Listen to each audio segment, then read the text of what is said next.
तहां करबला में जो जनाब ज़ैनब सलाम अलैह जो किरदार है उनके थोड़ो वाज़े करो। औज़ु बिल्लाहि मिनश शैतानिर रजीम, बिस्मिल्लाहिर रहमानिर रहीम, अल्हम्दुलिल्लाहि रब्बिल आलमीन, अस्सलातु वस्सलामु अला अशरफिल अंबिया वल मुरसलीन व खातमुन नबिय्यीन मौलाना अबुल क़ासिम मुहम्मद क़ाल रसूलुल्लाहि सल्लल्लाहु अलैहि व आलिहि वसल्लम, हुसैन मिन्नी व अना मिनल हुसैन।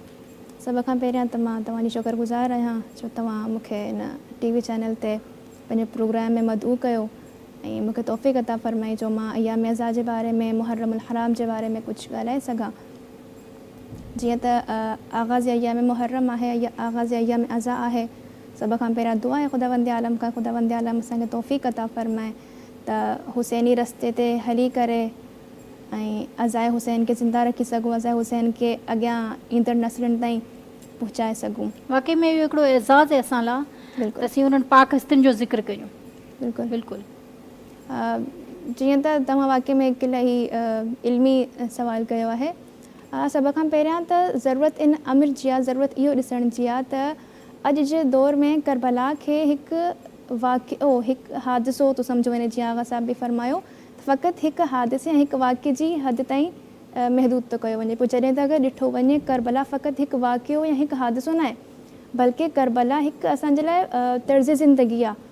करबला हिकु असांजे लाइ शुजाअत जो, सब्र जो, इनकलाब जो हिकु मुकमल फ़लसफ़ो आहे। अगरि असां करबला में तमामु मर्द मौजूदु हुया, इमाम मौजूदु हुया, जवानान मौजूदु हुया, लेकिन उन्हनि जवानान खे अगरि ॾिठो वञे त करबला में जेतिरो उन्हनि जवानान जो जेतिरो मर्दनि जो किरदारु हुयो, ओतिरो ई किरदारु ख़वातीन जो बि आहे। अगरि करबला में ख़वातीन मौजूदु न हुजनि हा त शायदि अॼु करबला जेतिरी आम थी आहे एतिरी आम न थी सघे हा। इहो करबला जी माउनि जो, करबला जी भेणुनि जो, करबला जी धीउनि जो हौसलो हुयो जो अॼु करबला घर घर में जनाब ज़ैनब सलाम अलैह जे करे, उन पाक हस्ती जे करे अॼु करबला घर घर में आहे। बिल्कुलु, जॾहिं पहिरीं जेका आज़ादार हुई करबला जी, उहा ख़ुदि बीबी ज़ैनब सलाम अलैहा आहे। जॾहिं त यज़ीद जी क़ैद मां जॾहिं रिहाई ॾिनी वई बीबी ज़ैनब सलाम अलैहा खे, त बीबी ज़ैनब सभ खां पहिरियां जॾहिं त उन्हनि खे ख़ुशि थियणु खपे हा त असां हितां आज़ादु थिया आहियूं, वञूं था पंहिंजे घर जी तरफ़, घर वारनि सां मिलंदासीं, लेकिन बीबी इहा शर्त रखी त आज़ादु थियण खां बाद असांखे हुसैन जी, पंहिंजे घर वारनि जी आज़ादारी करण जो मौक़ो ॾिनो वञे, असांजे लाइ पूरो सेटअप कयो वञे आज़ादारी करण जो।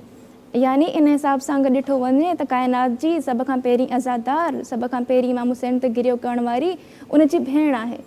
पहिरीं आलिमा, पहिरीं मुअल्लिमा, पहिरीं जेका गैर मुअल्लिमा ॻाल्हायो जीअं पहिरीं करबला जे बारे में, पाक हस्ती जनाब ज़ैनब सलाम अलैह।